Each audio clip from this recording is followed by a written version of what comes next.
Hello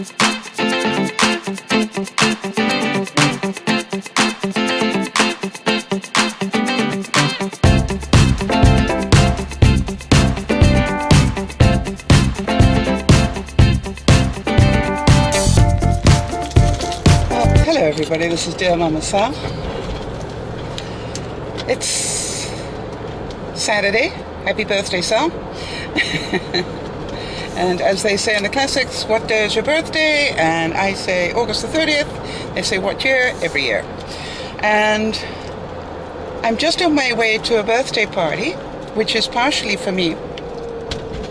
A friend of mine, their daughter shares the same birthday, and it's her first birthday today. So I'm on my way to celebrate that birthday party, but they also know it's mine, so they get to invite me as well, which is rather nice, and I hope they continue the tradition, because it means every year I'll get a birthday party, and like a kid. And for as long, I'm thinking about the fact that I'm now 67, I'm pretty sure that for the next few years they're going to be fun birthday parties, because they're all the little ones, and you know how much fun the little birthday parties are.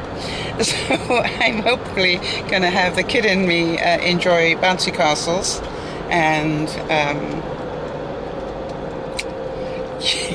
ice cream cake or whatever for a few years yet to come, which will be great fun.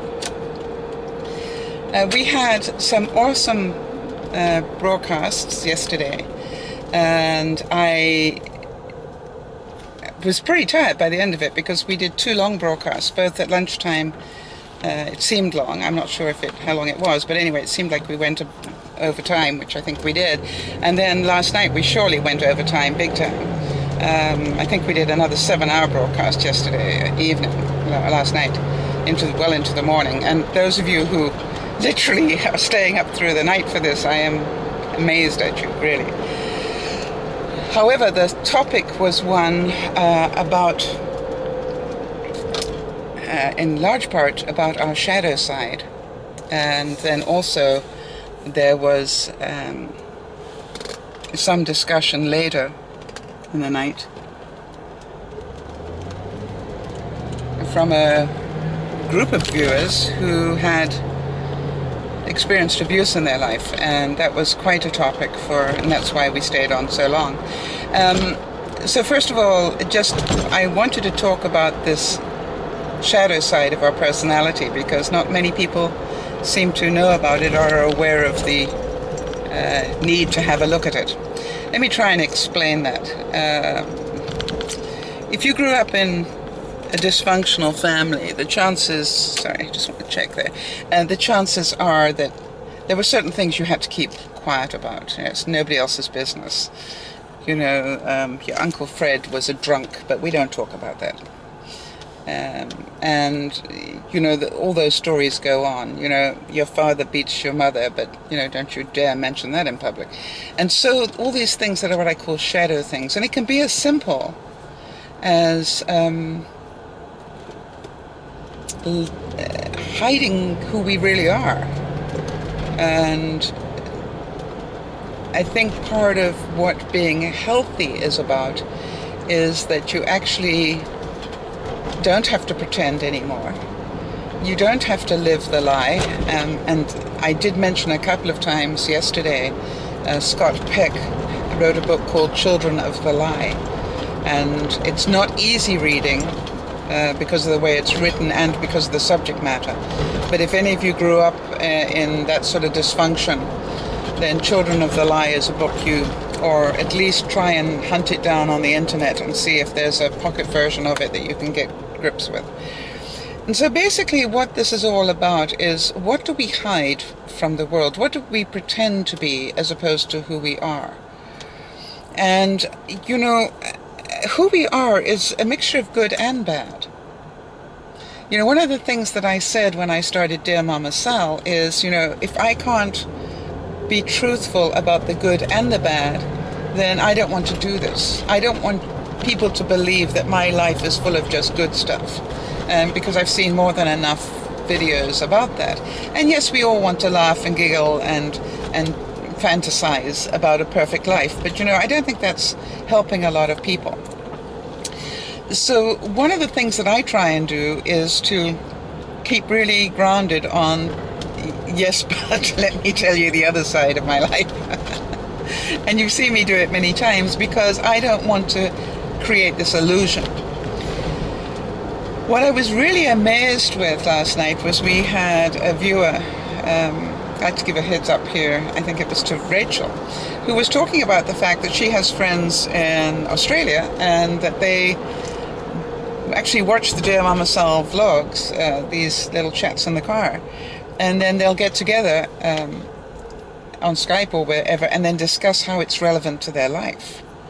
Wow. That's doing good work, people. Congratulations. I really want to give you a shout out for that, because hopefully every day I will give you a word that will touch your lives. And so easy for me to say, shadow would be my word today. Because I think celebrating my birthday, it's one of the greatest gifts I ever gave myself, is to actually accept my shadow. So here's some stuff that I have in, or used to have in my shadow, that I've thrown some light on now so it's not as hidden. You know, I do have a bitch from hell. You press enough of my triggers and this other person comes out and she's really quite snippy and nasty, and she can cut you off at the knees if you really catch her at a bad time. I was very honored to be told by Awesome Alice from the broadcasts that she considered my honesty and integrity to be vital parts of who I am. And I very quickly said to her, yes, but, you know, I'm not perfect by any matter of means. Because if I pretended to be, then that would be shadow stuff. And Alice totally understood why I needed to correct that, because from what I can gather, Alice has also done some serious work on her shadow side as well. So this is not about the fact that I'm anything but a perfectly normal human being. We all have good things and not so good things about our personality. That makes us human. What makes us healthy is that we can look at the stuff that we keep in our shadow and bring it out and dust it out and go, hello, you can have a look at this too. And realize that we have enough self-confidence that that's okay.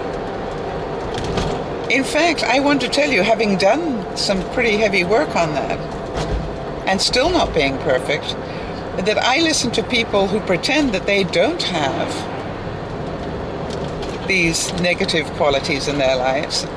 And I just raise my eyebrows, because what do I know? Well, there's some heavy shadow in there that they might want to have a look at one day and become better people because of it. I heard Alice say something about the fact that she, people say that she's quite aloof. And I would say, yeah, she got to create that for a good reason. And it's not that she's aloof, she's more selective. And you know something? She likes it that way. That would tell me, just by virtue of it, that, you know, there's probably been some time, and I think we can all relate to this one, where we just accepted everybody on face value and got hit pretty hard. And so if that happens in your life, and I don't know that to be true of Alice, but if that happens in your life, then I can assure you, you get to be pretty selective about who you pick as friends and who you tell your truth to. We had a wonderful viewer that came in last night, and I found it really interesting. I won't mention her name, but because one of the things she did was to tell us some stuff and then said, but I don't want you to tell anybody if you see me in this certain circumstance. And I went, wow. In my heart, I went, wow, sweetie, you just said that in an open chat room with lots of guests that we had no idea who they were. So be aware that telling those sort of truths in public either requires that you have very high self-esteem, but if you do it in a public forum where you don't know everybody in that room and you don't know their integrity level, then you have no expectation of privacy under the law. There is no expectation of privacy in that. So I can tell you, okay, fine, well, you know, the majority of the regular peeps that visit Dear Mama Sal, they are pretty likely not to repeat anything. I can't speak for the people that we don't know who they are. They're hiding under numbers or, you know, guests or whatever. There's no way. And so there is really no expectation of privacy. However, having said that, I really was grateful that we got to have a really open discussion with this person, because, you know, she'd had some tough stuff go down in her life. And it's important that if you have that, that you get to discuss it. The other thing I was really pleased about in the discussion last night was that we have a really delightful viewer from the UK who has a great sense of humor, but also, and that was an accident.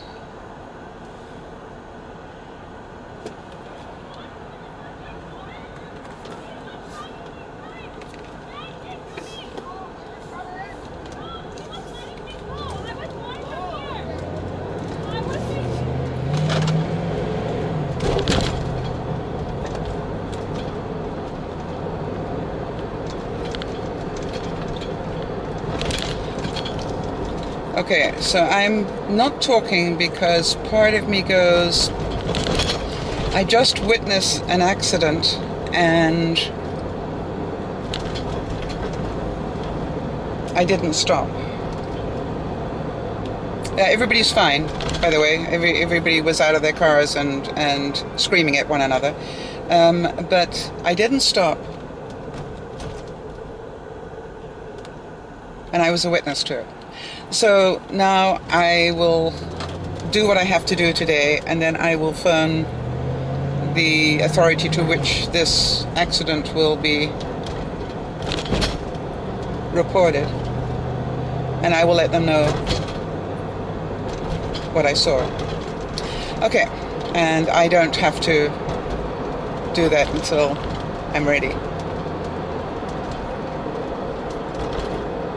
Anyway, I'm getting close to where I need to be, so I am going to send you a big hug and thank all of you from the broadcast, and I'll continue this on my way home in a while. This is Dear Mama Sal saying bye-bye for now. Well, hello everybody, this is Dear Mama Sal on her way back now from the birthday party, and wow, how life has changed. And I just want to say that because I realized just sitting at a child's birthday party in this day and age, and I remember it was interesting when Juliana turned 1, you know, that there was a birthday cake and Juliana really didn't understand the taste of sugar. And that was understandable because I'd watched some of how she had been taught to eat in terms of her food. And now I've just been to a children's birthday party where the first birthday cake was a slice of watermelon covered in yogurt. And for those of us who are older, I don't think you know, in my wildest dreams, if you told me 40 years ago that in 40 years' time we will be so health conscious that we will have a children's birthday party where the cake is watermelon and yogurt.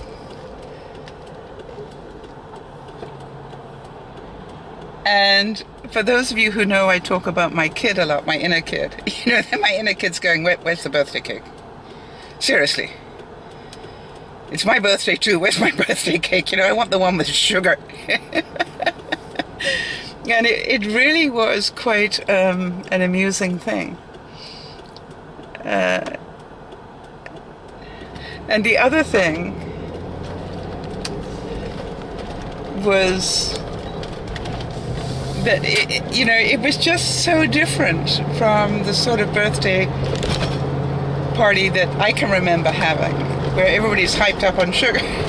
Now, we still had hyped up children, don't get me wrong. But one thing that they weren't hyped up on was sugar. So, way to go, new parents. We definitely will be bringing up a whole generation of much healthier children who will not hopefully have to depend on sugar.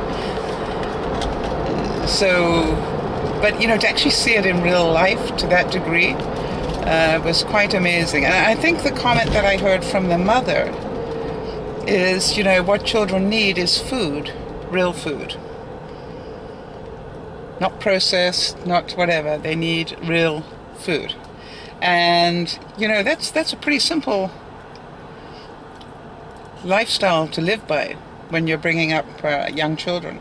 The question, of course, will be what happens when they go to school and they get to swap their real food with somebody else's not so real food.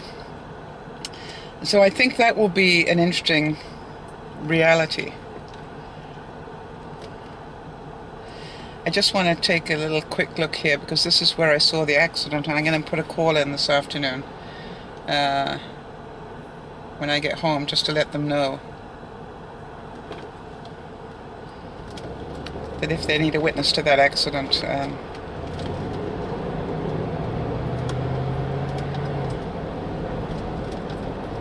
that I am it.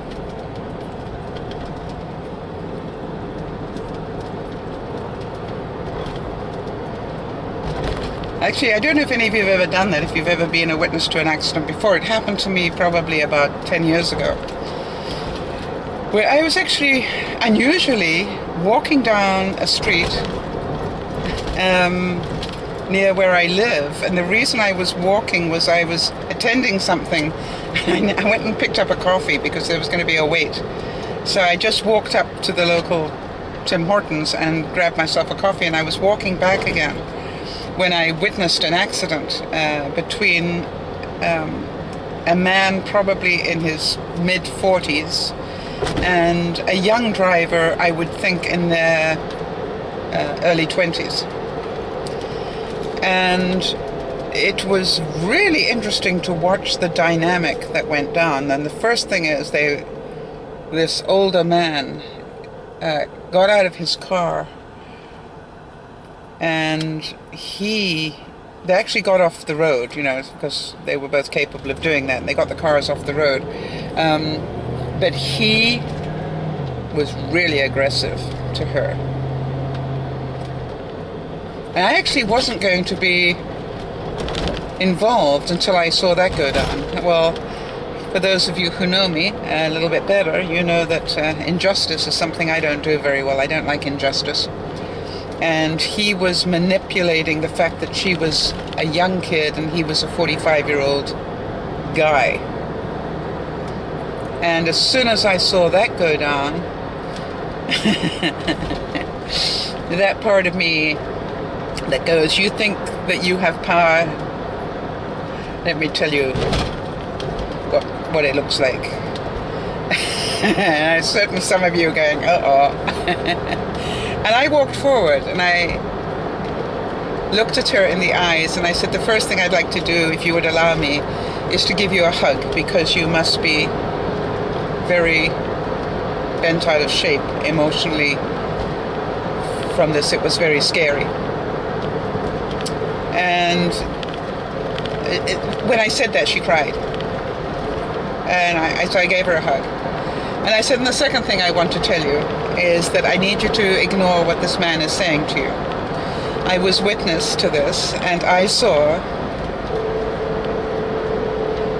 that you had your indicator out, and you had it out for some time, and that this man must have had his attention somewhere completely different, because when you actually applied your brakes to turn left, as you had been telling him you were going to for some 100 yards, he did not slow at all. He rammed straight into the back of you, which tells me he did not have his eyes on the road.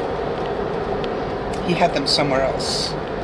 And so I look you in the eyes, young lady, and I tell you that you've got yourself a witness that will go to court and testify to that. And then the guy decided to have a go at me instead, which I was quite all right with. And I just looked at him and I said, "Sir, if you had handled this the right way, the adult way, and just known that it was an accident and you didn't mean to hit her, and you had owned that, you probably wouldn't be in for the ride you're about to be in. And I'd like you to have that as your lesson." And for quite a while, I did all sorts of things. I actually took pictures on my own time of where the accident happened. And I made quite a detailed report of what I saw go down, including pictures and positioning, and documented it all and swore it in front of a lawyer. And guess what? Surprisingly enough, the man decided to settle out of court. He was a wise man. So I'm not quite sure who was in the right or wrong in what I witnessed. That is, I don't understand the law quite well enough. But what basically happened was 2 cars ahead of me. That's how close it was, and thank goodness it was 2 cars ahead of me. In other words, there was 1 car between us. A woman decided to turn out of the lane into the inside lane, and at the same time there was a guy coming on my inside who was perfectly legal in where he was, and she swung out in front of him and he hit her. He couldn't miss her. There is no way he had time to miss her. And human nature did its usual trick, which is she came out blasting both barrels. The sad thing to me was she didn't come out and ask if he was okay. She came out blasting both barrels. Now, to my mind, when I think about it, I am not sure that either was actually correct, in as much as she obviously did not exercise due caution when she decided to turn into the right-hand lane, and she obviously didn't look hard to see if anybody was coming, because she would have seen him. Or she thought she could get out if she went fast enough, which is probably what happened, and she didn't. And then on the other hand, he was coming on my inside, and he must have had his attention somewhere other than on the lane of cars to his left. Because if he had that peripheral vision going, he would have seen her start to move into the lane, which he didn't. And he was going a fair clip, as they used to say in England. So I'm not sure which of the two is in the right, and it's not really important. What is important is that I am about to do the right thing.